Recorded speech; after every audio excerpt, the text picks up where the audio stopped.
They said the Alpha King never smiled. They said his eyes were the color of iron left too long in the rain, and that his voice could stop a grown wolf mid-stride with a single word. They said he had buried 2 challengers before his 25th year and had not flinched at the blood on his hands. What they did not say, because no one in the kingdom of Sorvain knew, was that the Alpha King had a weakness. She was 5'3". She smelled of crushed lavender and wood smoke, and she was currently hiding behind a flour barrel in the castle kitchens, trying not to laugh as the most powerful wolf in 3 realms crawled on his hands and knees to find her. Oriel. His voice, that infamous weapon that made warriors tremble, was soft as breath. "I can hear your heartbeat." "Then you should have found me already," she whispered from behind the barrel. "Perhaps the great Alpha King is losing his edge." A hand shot around the barrel's curve and caught her wrist. She yelped as he pulled her out of hiding, and then his arms were around her and his mouth was at her ear, and the world outside this stolen moment ceased to exist. "Never," Kale murmured against her skin. "I will never lose the ability to find you." Oriel pressed her face into his chest, breathing him in, pine and leather and the sharp undercurrent of something wilder. Even after 4 months of these secret meetings, the scent of him still made her pulse stutter. She should not be here. She was a mender, a low-born woman employed by the castle to stitch wounds and brew fever drafts for the household staff. She held no title. She claimed no bloodline. Her mother had died scrubbing floors in this same castle, and her grandmother before that. And Kale was the Alpha King of Sorvain. The distance between them should have been uncrossable. Would have been, if not for the night 4 months past when Oriel had been summoned to treat a deep wound on the king's shoulder, a gash from an assassination attempt that his personal healers had failed to close. She had stitched it with steady hands while he watched her with those storm-colored eyes, saying nothing. When she finished, he had caught her wrist, just as he had done tonight. "You did not flinch," he had said, as if this confused him. "You are flesh and bone like any other, Your Majesty. Flesh and bone I can mend." A crack had opened behind those iron eyes, and Oriel had seen, just for a moment, a man who was achingly alone. That was how it began. Secret meetings in empty corridors, conversations that stretched from dusk to dawn. The slow realization that the bond humming between them was not gratitude or infatuation, but a force far older than either of them. He had told her on the night of the first frost, his forehead pressed to hers in the darkness of the old chapel. "You are my fated mate, Oriel. My wolf has known since the moment you touched me." She had wept. Not from joy, though joy was part of it, but because she understood what those words meant for a king bound by council law and political alliance. "The rite of crowning is in 3 days," he had continued. "The council will present candidates for my queen. It is tradition. I cannot refuse the ceremony itself." His hands had cupped her face, thumbs brushing away her tears. "But I can refuse every candidate they place before me, and I will. When the rite is done, I will declare you before the kingdom. You will stand beside me, Oriel. I swear it on my blood." To seal the promise, he had done something that made her gasp. He had knelt before her, lowered his mouth to the skin just below her collarbone, and bitten down. The claiming mark. Among wolves, it was a declaration more binding than any vow spoken before witnesses. A mark given in secret meant a promise that could not be undone. His teeth had broken her skin, and warmth had flowed into the wound, settling deep in her chest and pulsing in time with his heartbeat. She had touched the mark every day since, feeling the echo of him beneath her fingertips. Now, standing in the darkened kitchen with his arms wrapped around her, Oriel pressed her hand to the spot beneath her dress. The mark throbbed with familiar heat. 3 days, she said quietly. "The rite is in 3 days." Kale's arms tightened around her. "I know. The council has been parading Lady Vayleth through every corridor. She watches me when I pass, Kale. like she already knows. Valeth knows nothing. His voice hardened. Her family has spent 20 years scheming to put their blood on the throne. She sees a servant and dismisses you. That is her mistake. Oriel pulled back to look at his face. In the dim light of the banked kitchen fires, his features were all sharp angles and shadow. Beautiful and hers. "And if you cannot refuse them?" she asked. "If the council forces your hand?" "The council does not command me. No one commands me. Not in this." He kissed her then, slow and deep, and Oriel let herself believe him. Let herself sink into the taste of him and the fragile hope that a mender's daughter could become a queen. She did not tell him about the other secret, the one she had discovered 2 weeks ago, when persistent nausea and the tenderness in her body had driven her to brew the confirmation draft herself. She had watched the liquid turn gold in the vial, the unmistakable sign, and had sat on the floor of her chamber caught between terror and wonder. She was carrying the Alpha King's child. She had planned to tell him after the rite, after he had refused the candidates and declared their bond before the kingdom. After she was safe, and their child was safe, and the world could not use this miracle as a weapon against them. 3 more days. She just needed 3 more days. Oriel held Kale tighter and pressed her secret against his chest, guarding it with her silence. She did not know that silence would cost her everything. The rite of crowning was held in the throne hall of Ashenmere, a chamber carved from the bones of the mountain itself. Oriel had never seen it filled. She had scrubbed its floors as a girl, had polished the stone seats that ringed the central dais like the teeth of some great beast. But tonight, every seat was occupied. Nobles from the 9 provinces, pack leaders from territories so distant their dialects were barely comprehensible, warriors in ceremonial leathers, elders draped in white, and at the heart of it all, elevated on the obsidian platform that only the Alpha King could stand upon, was Kale. Oriel watched from the musicians' gallery above, pressed against the carved railing where shadows swallowed the candlelight. She had told herself she would not come, had told herself to wait in her chamber as they had agreed. But the silence from him over the past 2 days had been unbearable. No message, no stolen visit, no whispered reassurance through the bond that pulsed beneath her collarbone. Just a vast aching nothing where his presence used to be. So she had come to see for herself. Kale stood on the obsidian platform wearing the black and silver of the royal line, but his stillness was wrong. The fluid power that lived in his body, the wolf that moved beneath his skin like water beneath ice, was absent. He stood the way a puppet stands when its strings are pulled taut. "Let the candidates approach," the High Seneschal called. "Let the bloodlines of Sorvain present their daughters to the crown." 6 women in white ascended the dais steps, and leading them, her silver blonde hair cascading over bare shoulders, her pale eyes reflecting torchlight like chips of winter sky, was Valeth of House Denvar. The crowd stirred with approval. The Denvaras held the iron mines and the mountain passes. Their private army numbered 4,000. Oriel's hand moved to her claiming mark. It was burning. Not the warm pulse she had grown accustomed to. This was sharp, insistent, and wrong. "The kingdom awaits your decision," the seneschal intoned. The hall fell silent. Oriel searched his face for the man she knew, for the warmth that softened his iron eyes when he looked at her. She found nothing. His eyes stared ahead with the flat vacancy of a man who was not truly present. Kale stepped forward. His movement was jerky, disconnected. A body moving without the mind that should have governed it. "I choose," he said. His voice was hollow, scraped clean of every texture she loved. "Valeth of House Denvar." The throne hall erupted. Howls of celebration shook dust from the ceiling. Nobles surged to their feet. Warriors slammed fists against their chests in the old gesture of approval.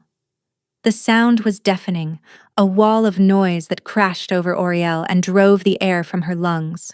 The mark caught fire. Oriel doubled over against the railing, a strangled cry tearing from her throat. Pain radiated from the mark outward, scorching through her veins, burning along her ribs as if the bond itself was being ripped from her body. Through the agony, she watched Kale take Valeth's hand, watched him lift it to his lips, watched Valeth's mouth curve into a smile of triumph while the man Oriel loved stared at nothing with the eyes of a stranger. He did not look up. He did not search the gallery for her face. He did not seem to know she existed at all. A sound escaped Oriel that she would never be able to describe. Not a scream, not a sob. The noise a body makes when the thing holding it together is suddenly gone. She pushed away from the railing and stumbled through the gallery. Her hand was clamped over the mark. Her other arm was wrapped around her stomach, around the secret she would now carry alone, his child, growing inside her while he pledged himself to another woman. The gallery stairs blurred beneath her feet. She nearly fell twice, catching herself against cold stone walls that offered no comfort. The corridors were deserted. Every soul in the castle had gone to witness the rite, leaving behind only silence and shadows and a woman whose world was ending. Oriel's chamber was barely larger than a closet, a narrow bed, a washstand, a wooden chest that held everything she owned in this world, which was almost nothing at all. She packed without thinking. Her hands moved on their own, folding the 2 spare dresses, wrapping her mother's bone comb in a scrap of cloth, tucking the herbs she used for the nausea into the bundle's center where they would not be crushed. The sounds of celebration drifted through the walls, drums and howls and the rhythmic stamping of feet that meant the formal dances had begun. Somewhere in that hall, Kale was standing beside Valeth, accepting the congratulations of a kingdom that believed its future had been secured. And somewhere in this tiny room, a woman with no name and no house was erasing herself from his life. Oriel paused at the window. The capital spread below in a blaze of torchlight, bonfires blooming across the rooftops like orange flowers. She could see the great market square where vendors would already be selling commemorative tokens. The bridge over the ash water where lovers walked on festival nights.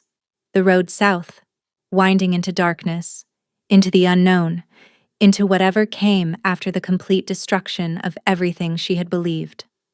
Her hand found her belly, flat still, barely showing. A life that did not yet know the cruelty of the world it would enter. "I will keep you safe," she whispered. "Whatever it costs me.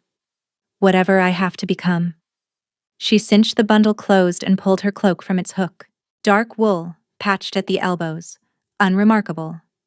The cloak of a woman no one would think twice about.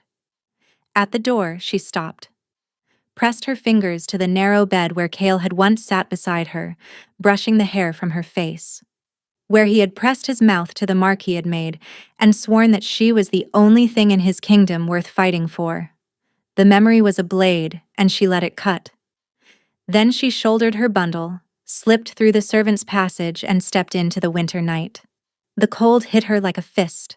Wind screamed down from the mountains, carrying ice crystals that stung her cheeks and buried themselves in her hair. The servants' gate was unguarded, every soldier reassigned to the celebration. She did not look back. If she had, she would have seen a shape appear in the high window of the king's tower. A figure gripping the stone sill with white-knuckled hands, swaying as if fighting invisible chains. If she had listened past the wind, she would have heard the howl that tore from that tower moments later. So raw, so shattered, that wolves sleeping in dens 20 miles distant woke with their hackles raised. And if she had waited 1 hour more, she would have seen the Alpha King stagger into her empty chamber, fall to his knees beside her narrow bed, and press his face into the pillow that still carried her scent. But Oriel did not look back. She walked into the storm, one hand on her belly and the other clutching the cloak around her shoulders, and let the darkness swallow her whole. By morning, the snow had buried her footprints. She was gone. 4 months had passed since the night Oriel disappeared into the storm. The village of Brannock Hollow sat in a valley so deep that sunlight only reached its cobblestones for 6 hours a day. Shepherds and root farmers and a handful of tradespeople who had chosen obscurity over ambition, the perfect place to vanish. Oriel had arrived in the dead of winter, half frozen, her lips blue and her cloak stiff with ice. She had told the village elder, a weathered woman named Dagna, a simple story. Her husband had been killed in a border skirmish. She was a mender by trade. Dagna had given her the empty cottage beyond the mill bridge. "The roof leaks in the northeast corner," she had said, "and the hearth smokes when the wind shifts. But it is walls and a door, and that is more than grief usually leaves us." Now the snow had retreated to the highest ridgelines. Oriel had become the woman Brannock Hollow needed without realizing it. She lanced boils. She brewed willow bark tea for the older farmers. She delivered the tanner's wife of a healthy son and saved the blacksmith's thumb when a hammer blow went wrong. The villagers called her Sable. They asked no further questions. But the walls Oriel had built were cracking. Every night, after the last patient had gone and the cottage door was bolted, she sat beside the fire with her hands on her belly and felt the child move. The movements had grown stronger, more insistent. Sometimes she felt pressure in two places at once, a push against her ribs and a kick near her hip, simultaneous and distinct. Twins. She was almost certain now. The village midwife, Petra, had measured her belly 3 times during her last visit. "You are too large for how far along you claim to be. Either your dates are wrong, or there is more than one child growing in there." Twins. The Alpha King's twins. Growing inside a woman who no longer existed. The thought of Kale still arrived like a wound reopened. All those months, and the pain had not dulled. She had tried to hate him, had assembled the evidence, the empty eyes, the chosen hand, the silence that had preceded the betrayal. But the mark would not let her hate him. That was the part that made no sense. The claiming scar should have faded within weeks of his public rejection.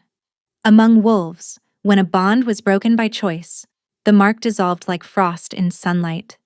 The skin healed. Both parties moved forward, scarred but free. Oriel's mark had not faded. It had darkened. What had been a pale crescent of tooth marks was now a deep wine-colored brand that pulsed with heat she could not explain. It burned when the wind blew from the north, from the direction of Ashenmere. It ached in the hours before dawn, and sometimes, in the space between waking and sleep, she felt a presence through it, vast and desperate, searching, as if he was clawing through the dark, trying to find her across hundreds of miles. But he had chosen Valeth. The bond should have died the moment those words left his mouth. Unless the bond had never been his to break. Oriel pushed the thought down every time it surfaced. False hope was a luxury she could not afford. She had children to protect, and a past to bury. She pressed her palms to her belly, felt the twin kicks answer her touch, and whispered the same words she whispered every night. "You will never know his name. You will never know what he did. And you will never, ever need him the way I did." The words felt like a promise. They tasted like a lie. The peddler arrived on a Tuesday, his cart rattling over the mill bridge with a noise that brought half the village to their doors. Oriel kept her distance. She had learned to be cautious with outsiders.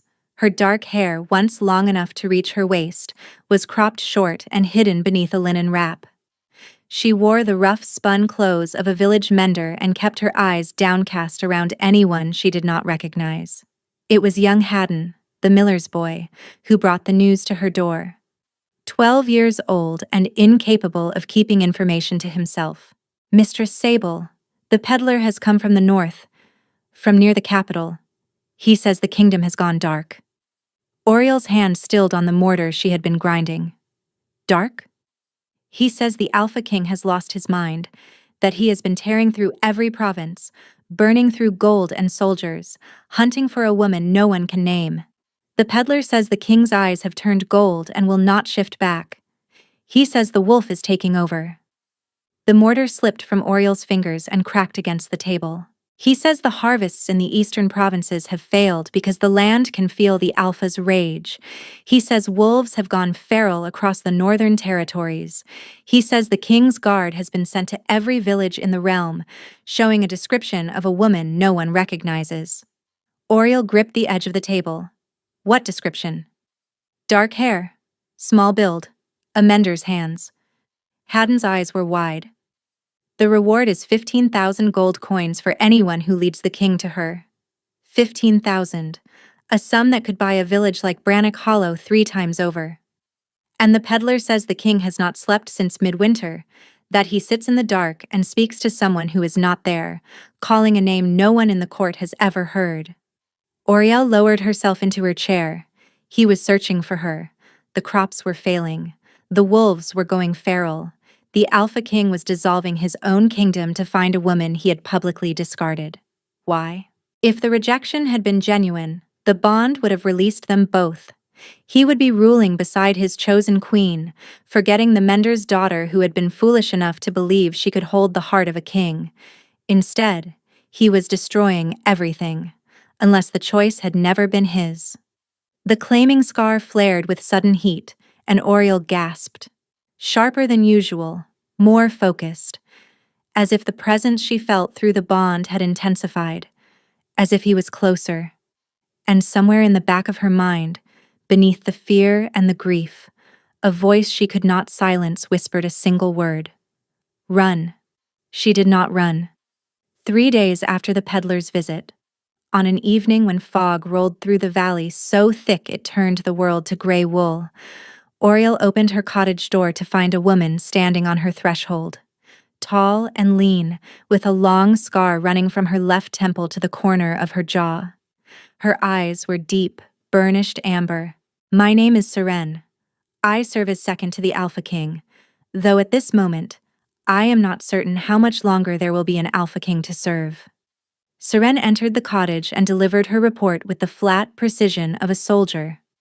The night of the rite, someone introduced a compound into the king's food. A derivative of ashwolf root, mixed with agents our physicians cannot identify. It severed the connection between the king and his wolf entirely. He was not making a choice that night. He was a body without a mind, responding to prompts rehearsed and implanted during the 2 days he was kept isolated before the ceremony. The 2 days of silence. The 2 days when no message came. He had not been preparing. He had been imprisoned in his own body. 3 days after the rite, he came out of it violently. The first word he spoke was your name. The first thing he did was run to find you. Your chamber was empty. Seren paused. That was the moment we began to lose him. An Alpha King separated from his true mate undergoes a specific deterioration. The wolf fights for dominance. Over time, the wolf wins. The human is buried. She met Oriel's eyes. He has perhaps 6 weeks before the shift becomes permanent. After that, there is no coming back. Oriel stared at the fog-shrouded valley. Why should I believe any of this? How do I know the Denvaras did not send you? Because the Denvaras are the ones who want you dead. Seren produced a letter bearing the Denvara sigil, the mountain and crossed blades. 3 lines. The mender has been located in the southern valleys. Dispatch riders before the next moon. The king must have nothing to return to. Long live Queen Valeth. I need proof beyond a letter that could have been forged, Oriel said. Beyond a story that conveniently absolves the king. I need something real. Seren regarded her for a long moment. Then she pulled aside her collar. Above her heart was a brand, burned deep, in the shape of a wolf's paw. The king gave this when I swore my oath as his second. It binds my life to his. If he dies, I die. If he goes feral, I follow. I did not travel 400 miles through hostile territory to deliver a trap. I came because if I do not bring you back, I will lose my king, my mind, and my life. In that order. Oriel turned from the window. Her mind was churning, running calculations she did not want to run. If Seren was telling the truth, Then every assumption she had built her exile on was wrong. Every night she had spent hating Kale had been a night spent hating a man who had been violated, not one who had chosen to abandon her. And every day she had spent hiding was a day closer to losing him forever. But if Seren was lying, then walking back to Ashenmere meant walking into the arms of the people who wanted her and her children dead.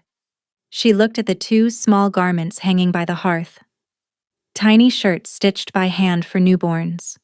She had imagined dressing her children in them. Had imagined a quiet life where no one knew their father's name and no one came looking. That life was already over. The Denvars had seen to that. When will their riders reach the valley? We estimate 2 days. Perhaps less. 2 days before professional killers arrive to eliminate the Alpha King's true mate and unborn heirs. Then we do not have time for me to deliberate, Oriel said. She pressed her hands to her belly, felt the answering kicks from both sides, and made the decision that would change everything. Tell me your plan. Before Seren could answer, her head snapped toward the window. The amber in her eyes blazed bright. Too late, she breathed. They are already here. The first arrow came through the window before Oriel could draw her next breath. It buried itself in the wall behind her head. Seren seized Oriel and threw her sideways as a second arrow punched through the shutters, leaving a dark, wet trail on the stone. Poison. Oriel could smell it, a bitter chemical reek. 6 in the tree line, 2 circling the back, a handler staying behind the pack. 8 attackers. 1 pregnant woman. 1 warrior. Seren pressed a silver-laced blade into Oriel's hand. If anything gets past me, cut first and ask questions after. Seren, I am 7 months pregnant. I can barely reach my own feet. Then aim for the throat. You will not need to bend. Seren shifted. Where a scarred woman had stood, a tawny wolf now crouched, lean and coiled. She launched herself through the shattered window into the fog. The sounds that followed were brutal. Snarls and the wet crack of jaws meeting flesh, a flash of tawny fur through the mist, a spray of dark blood against white fog. Then the back door buckled inward. 2 wolves poured through, enormous, dark-furred eyes holding calculating intelligence.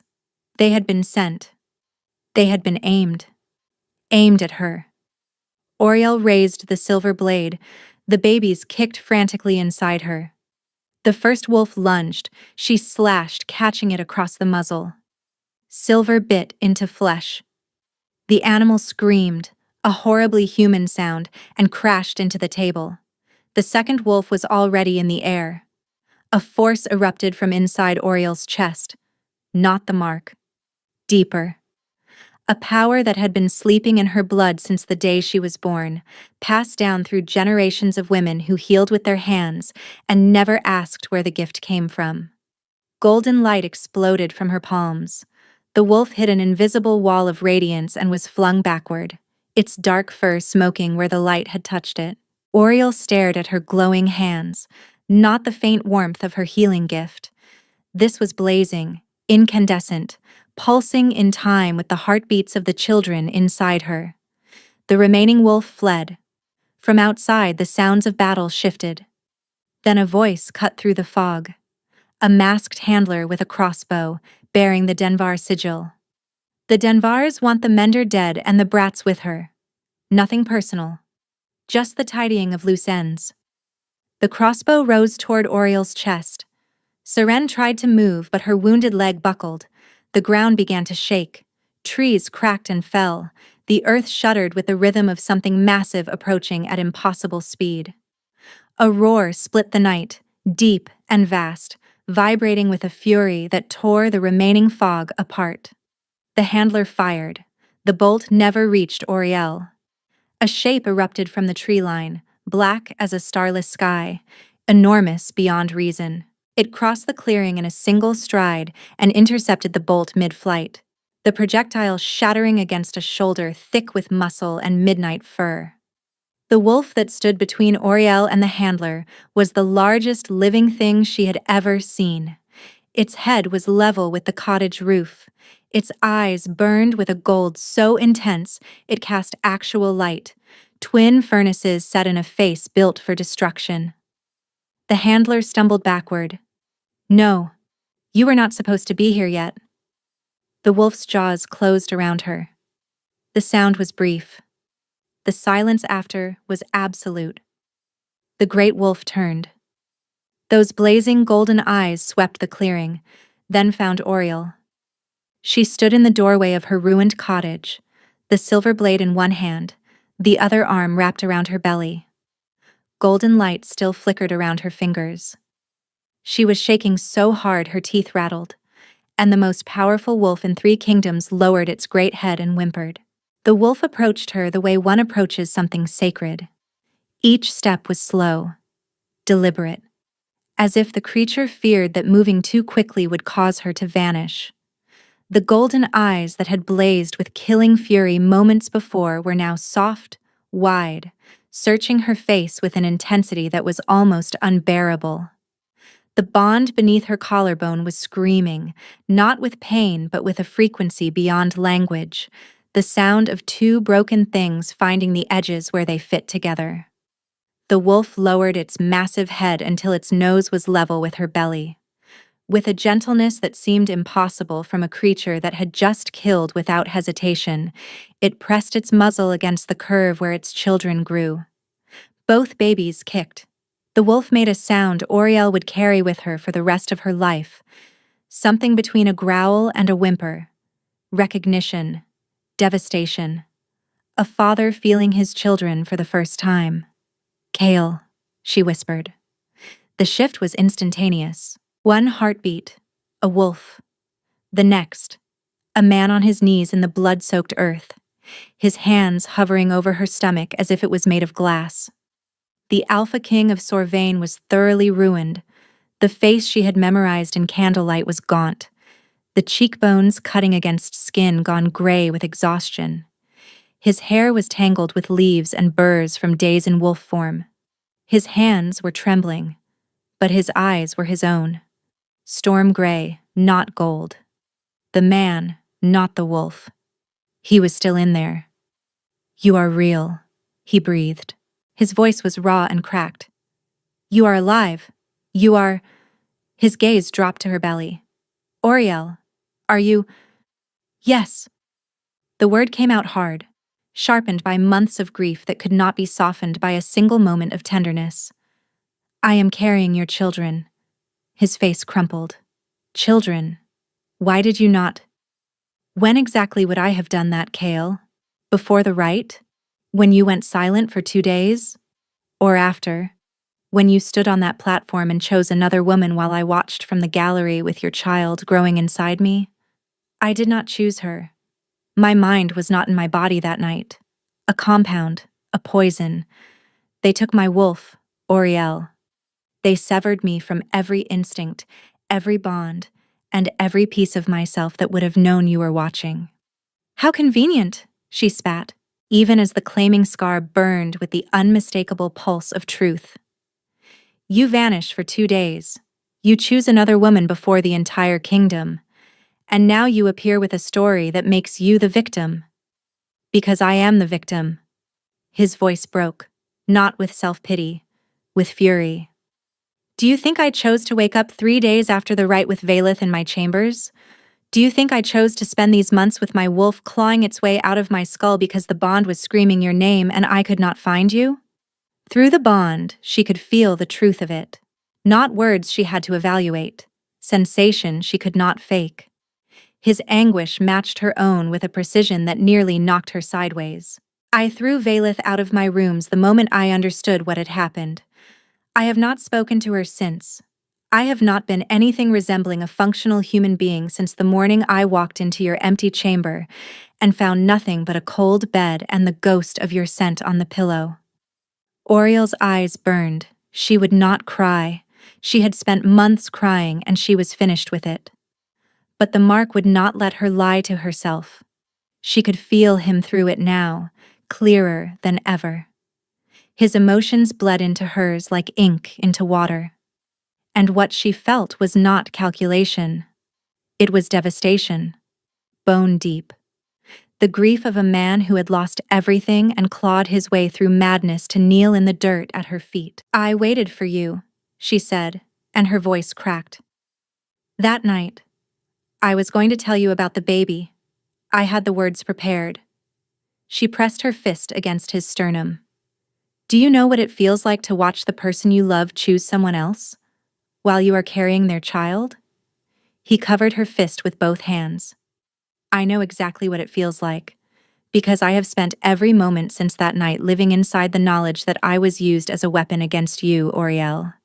My body, my voice, my hands.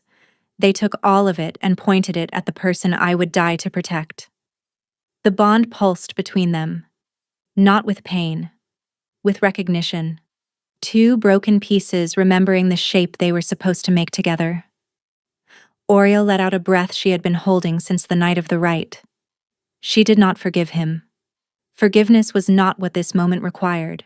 What it required was the harder thing. The choice to believe that the worst night of her life had not been a betrayal, but a crime committed against both of them. "May I?" he asked, his hand hovering near her belly. She took his hand and pressed it flat.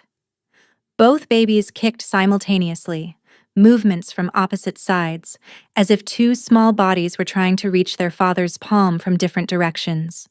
He made a sound that was not quite a laugh and not quite a sob. "Two. There are two of them. They are strong. They are strong because they had to be. Like their mother." "Like their mother," he agreed. "The bravest person I have ever known." From the edge of the clearing, Seren watched in silence. Her hand pressed the brand above her heart, and for the first time in months, the burning had eased. The king had found his mate. There was still time. They rode north through the night.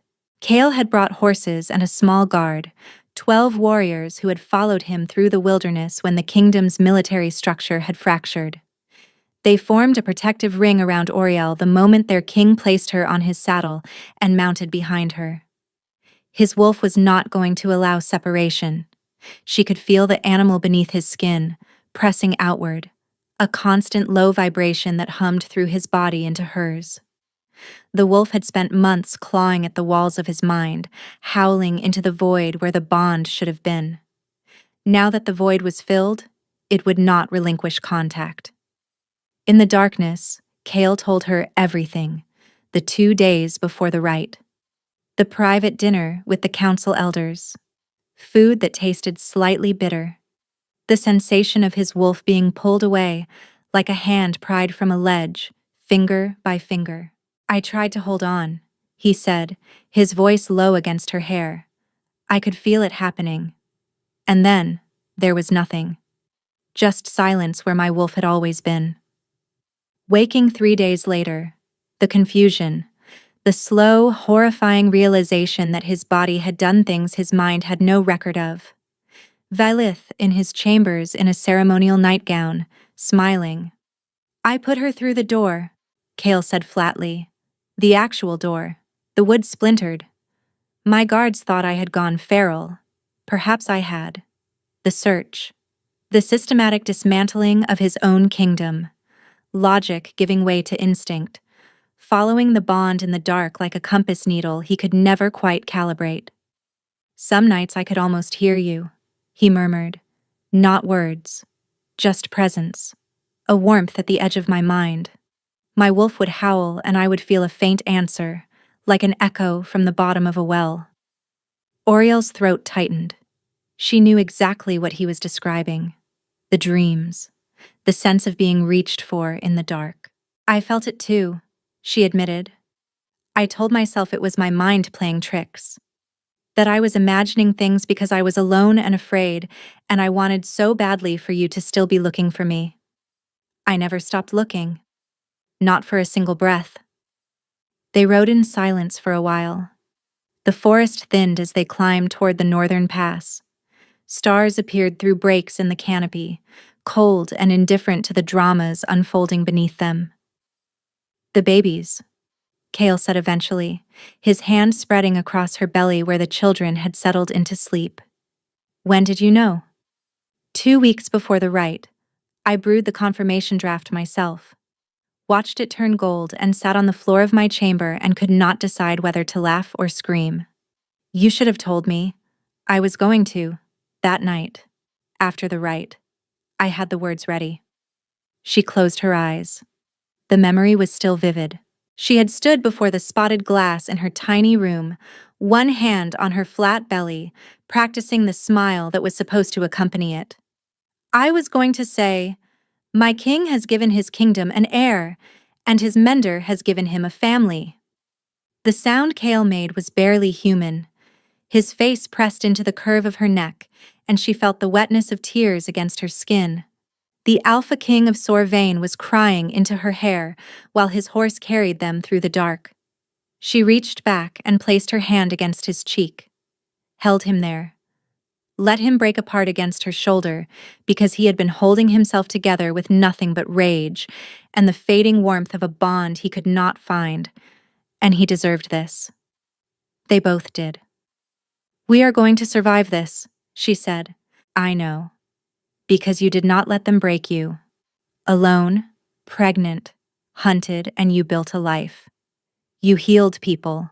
You delivered children. You fought off wolves with a power you did not even know you had." He leaned down and pressed his lips to hers. The kiss was months of separation compressed into a single point of contact. Through the bond, she felt everything. His love, not quiet affection, but a savage, all-consuming force. His terror at the handler's crossbow aimed at her belly. And beneath it all, a need so fundamental it predated language.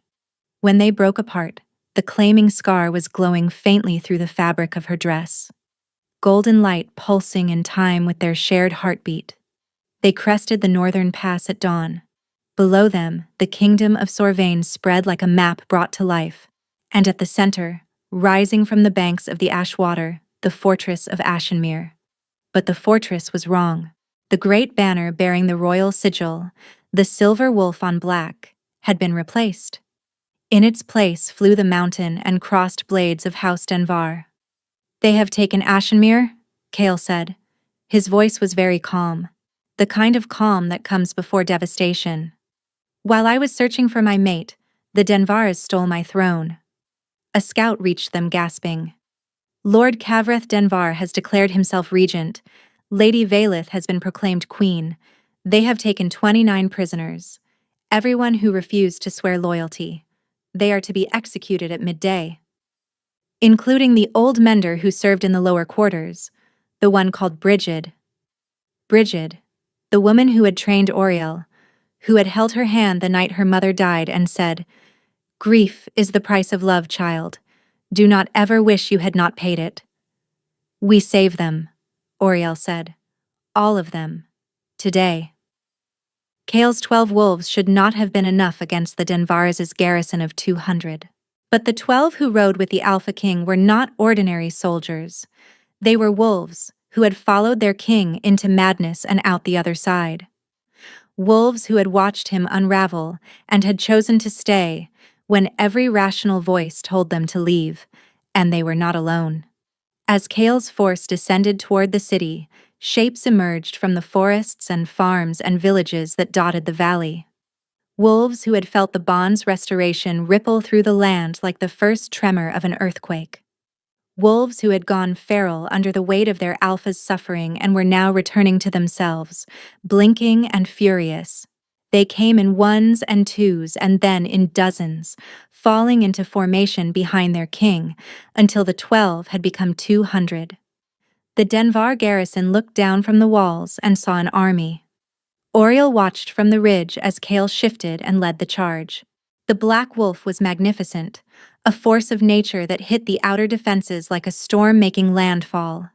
The Denvar soldiers fought. But they were mercenaries defending a stolen throne, and the wolves that crashed against them were fighting for something far more primal. Within 2 hours, the outer walls had fallen. The lower city was secured. But Lord Kavreth sealed himself inside the throne hall with the prisoners, Execute every hostage unless the king submitted to exile. Oriel found Kale at the gates, held at bay by Seren. If you walk in there, he wins, Seren was saying. He will kill the hostages anyway. Kale? Oriel's voice cut through the argument. He does not want me. I am a loose end, not a prize. A pregnant mender with no title and no army. Let me offer myself in exchange for the hostages. Absolutely not. You are carrying my children. You are not sending me. I am choosing to go. 29 people are about to die, and I can stop it. And I will not live with their blood on my hands. Not when they bled for me first. She placed her hand flat against his chest. I love you, she said. I loved you when I thought you had destroyed me. I loved you through all those months of exile when the only thing keeping me alive was the knowledge that your children were growing inside me. And I love you now, which is why I need you to trust me. Please, let me do this. His hand covered hers. If he hurts you, then you will come for me. The way you always do. He kissed her forehead. Go, and come back to me. Lord Cavrith, she called across the courtyard. My name is Oriel. I am the woman your family has been trying to kill. I am coming in alone. Inside, 29 people knelt on the obsidian platform, hands bound. Bridget at the front, chin lifted in defiance. Cavrith sat on the stolen throne, Valith beside him. The kitchen girl has returned, Valith said, and she has brought the king a belly full of complications. Oriel ignored her. Take me as your hostage. Release the prisoners. The king's mate carrying his heirs is worth more than 29 pawns you will have to kill. The girl makes a compelling point, Cavrith said. Release the prisoners. Secure the mender. As Bridget was pushed toward the exit, she called, Run, girl. Whatever you are planning, it is not worth your life. Oriel met her eyes and smiled. Everything is worth the right life, Bridget. You taught me that. The doors closed. Oriel was alone with the Denvares. Valith circled her. All these months we have been trying to erase you, and here you are, walking through our front door. Here I am, Oriel agreed. Her voice was steady. Her heart was a war drum, and deep in her chest, deeper than the bond, deeper than fear, the babies moved inside her. Both of them. At the same time. Power. Rising like a tide. Lord Cavrith drew his sword. Silver-treated steel, designed to kill a wolf in any form. This was never personal. An obstacle to a plan 20 years in the making. My daughter was meant to sit on that throne. You, a mender's daughter with dirt under her fingernails, were never part of the design. And yet here I am, carrying the heirs you tried to replace. He raised the blade, and the babies moved. Not kicked, moved. Both of them, with a force that radiated outward from her womb like a flame running along a fuse. Golden light erupted from Oriel's skin. This was not her healing power amplified by desperation. This was the power of a true mate bond, the living proof of a connection so rare it had not occurred in the royal line for 7 generations. And those children had their own opinions about being murdered. The shockwave slammed Cavrith backward. The light poured into Oriel's bones, found the claiming mark, and ignited it. The mark blazed white gold, and with it came a pain so absolute she dropped to her knees. Not the pain of injury, the pain of becoming. Her bones began to break. She screamed as her skeleton restructured, spine curving, fingers shortening into claws. Her skin rippled as the wolf fought to emerge. All through her exile, the wolf had been dormant, suppressed by ignorance, by common blood that should never have carried the shift. The claiming mark had planted the seed. Pregnancy had nurtured it. Now, the children had triggered the change. Kill her! Valith shrieked, before she completes the change. Soldiers rushed forward. They never reached her. The golden light detonated. A wall of radiance swept outward, hurling soldiers against stone walls. The sound was not an explosion, it was a note, deep and sustained, the note of a wolf being born. Where Oriel had knelt, a wolf now stood. Her fur was the color of dark amber, shot through with veins of gold that pulsed with fading light. Her eyes burned with a light entirely her own, gold laced with green. Impossible, Kavreth breathed. Common blood cannot carry the shift. Oriel lunged. Her jaws found his sword arm and bit down with every ounce of fury she had accumulated across months of exile and heartbreak. Bone cracked. The sound was deeply satisfying. 6 remaining soldiers encircled her.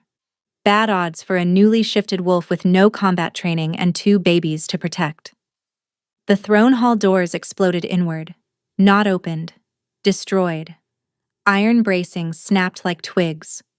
Through the wreckage came a wolf of nightmare and legend, black as the void between stars, eyes blazing with golden fire. Kale had not waited. Wolves poured through behind their king. Seren's tawny form led the charge, followed by a tide of gray and brown and silver. The Denvara soldiers broke. Blades clattered. Men dropped to their knees. In the chaos, Valeth retrieved her father's silver blade. "You were nothing," she hissed. "A servant, a stain, and you have taken everything from me." She charged. Oriel did not dodge. She shifted back to human, her body flowing between forms with a fluidity that should not have been possible for someone who had shifted for the first time minutes ago. She stood barefoot, dress in tatters, one hand on her belly, and she caught the blade. The silver hissed against her palm. Pain seared up her arm. Blood ran between her fingers, but she held. "You are right," Oriel said quietly. "I was a servant, a mender's daughter. A woman with dirt under her fingernails and no bloodline worth recording." She twisted the blade from Valeth's grip. "But I am also the woman who walked through a winter storm with the Alpha King's children in her body. The woman who built a life from nothing while your family sent assassins to end it. The woman who walked into this hall alone so that 29 innocent people could walk out alive." She let the sword ring against the obsidian. "I was never nothing, Valeth. You simply could not see what I was." Kale shifted behind her. "Valeth of House Denvar, you and your father are charged with treason against the crown, conspiracy to poison the Alpha King, attempted murder of the true queen and the royal heirs. You chose me," Valeth spat. The right was a performance staged by your family using my drugged body as a puppet. It was void the moment the poison touched my blood. It was always void." Guards took Violeth and Kavreth. Kale cupped Oriel's face, tilting it up. "You shifted," he said, his voice cracking. The children triggered it. She felt twin movements beneath her palm, gentle now, exhausted. "They protected me when I could not protect myself." "You caught a silver blade with your bare hand." She looked at her palm. The wound was already closing. "I had motivation." He pulled her against his chest. "My brave, impossible mate." Bridget found Oriel in the corridor outside the hall. The old mender took one look at her former apprentice, standing barefoot in a ruined dress with blood on her hands and a belly full of royal airs, and burst into tears. "I knew," Bridget said, "the moment you started disappearing at night, the way you smiled when you thought no one was watching. I knew, and I kept your secret, and I would do it again 1,000 times." Oriel held her and let herself weep. Not from grief. From the sheer, overwhelming relief of being known. Later, she found Kale on the balcony above the throne hall. Ashenmere spread below in the golden light of late afternoon, smoke rising from pockets of the city where the fighting had been heaviest. But already, she could see signs of recovery. Market stalls being righted, doors opening, people emerging to begin rebuilding. "The bond," he said. "It is still incomplete." Oriel knew. He had marked her. She had not marked him. The bond was a door that opened only one way. He tilted his head. Slowly, deliberately, he bared the left side of his throat, the vulnerable curve where the pulse beat closest to the surface. Among wolves, an alpha offering his throat was offering his life. His trust. his unconditional submission to the mate who would hold his most vital point between her teeth. "Claim me," he said. "If I do this, I will see everything, and you will see everything. No walls, no secrets, no distance. I want all of it. I want to know exactly what they cost us so that I never forget and never allow it to happen again." Oriel rose on her toes. Her lips found the spot where his pulse hammered. She could feel his wolf pressing forward, trembling, an animal about to be made whole. She bit down. The bond completed. Oriel felt herself pour into Kale and felt him pour into her. Not thoughts, not memories, the emotional architecture of everything they had lived through apart. She saw the right through his experience, his wolf being dragged under, clawing at the surface, screaming her name into a void. The cold emptiness of a body moving without a mind, the horror of waking 3 days later in a world rearranged without his consent. She felt him run to her chamber, felt the ground drop when he found it empty, felt the howl his body made when the thing holding it together was suddenly absent. She lived his months of searching, the systematic destruction of his own composure, the nights shifting between man and wolf because neither form could contain the grief, the way his advisors stopped meeting his eyes, the way his kingdom frayed at the edges as its alpha unraveled. The moment 3 weeks in, when the wolf had tried to take permanent control and Kale had fought it back with nothing but the memory of her voice saying, "You are flesh and bone like any other," and he saw hers. The storm she had walked through with his children in her body, the ice that cut her face and buried itself in her hair. The village that took her in under a false name, the nights crying into a pillow that smelled of wood smoke instead of pine and leather. Her hands on the bellies of other women as she delivered their children, knowing her own would arrive without a father. The mark that burned when the wind blew north. The moment she had decided to stop loving him. And the moment, seconds later, when she realized she could not. He felt the wolves at her cottage, the golden light erupting from her palms, the fury and the fierce refusal to let anyone take what was hers. When Oriel released his throat, they were both on their knees on the cold stone balcony. His arms were around her. The bond between them pulsed with warmth, and across the valley, wolves lifted their heads and felt something settle into place. Their alpha had found his mate. The bond was complete. The kingdom had its center again. "My queen," Kale whispered. "My king," she answered. They stayed like that as the sun sank behind the mountains. Two people who had survived the worst thing that could be done to them, not by being strong alone, but by finding their way back to each other through poison and exile, and the stubborn refusal of a bond that would not break. In the weeks that followed, the Denvaris faced judgment. Lord Cavrith was tried before the assembled packs. The evidence was overwhelming. Correspondence detailing the procurement of the ashwolf root compound, payments to the castle servants who had administered it, orders to the assassins dispatched to the southern valleys. He offered no defense. When the verdict was delivered, he accepted it with the blank-eyed silence of a man who had always known his ambitions would end either on the throne or on the scaffold. He did not reach the throne. Vailith was stripped of her name, her house, and her wolf. The severing was performed by the High Seneschal in the same throne hall where she had once stood smiling beside a drugged king. When the amber faded permanently from her eyes, she was escorted to the eastern borderlands and released into exile. She walked into the wilderness without looking back, a woman who had gambled everything on a stolen crown and lost it all. The kingdom healed the way a body heals after a long fever. Slowly at first, then with increasing speed as the underlying strength reasserted itself. The crops in the eastern provinces, which had withered under the weight of the Alpha's broken bond, began to push green shoots through the dead soil. The wolves who had gone feral returned to human form, shaken but whole. Trade routes reopened, market squares filled.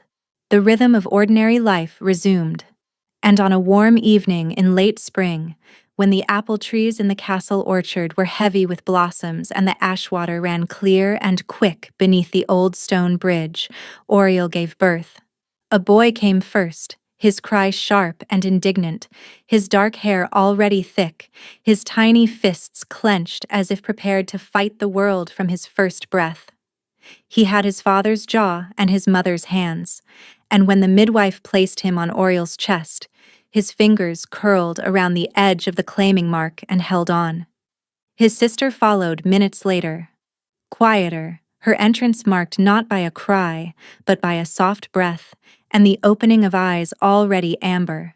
When Cale lifted her, his enormous hands cradling her impossible smallness, her skin shimmered, and for one brief, astonishing moment, a coat of dark golden fur rippled across her body before settling back into smooth, newborn skin. She shifted, Oriel breathed. For half a second, Cale said. He was weeping again. The Alpha King of Sorvain, the man whose name made warriors lower their eyes, stood in the birthing chamber with tears on his face, and a daughter the size of his forearm nestled against his chest. She wanted us to know what she is. Oriel reached for him. He settled on the edge of the bed with both children gathered between them.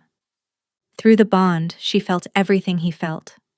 Awe, gratitude. The staggering realization that these two lives existed because a mender's daughter had stitched a wound in a king's shoulder, and neither of them had looked away. "Thank you," Cale said, "for surviving when I could not protect you, for fighting when I could not fight beside you, for coming back to me when every rational thought must have told you to keep running." Oriel touched his face.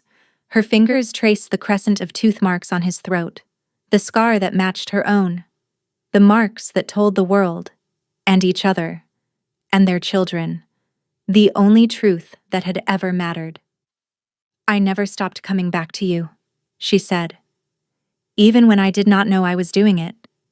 Even when I was running in the other direction. The bond always knew the way home."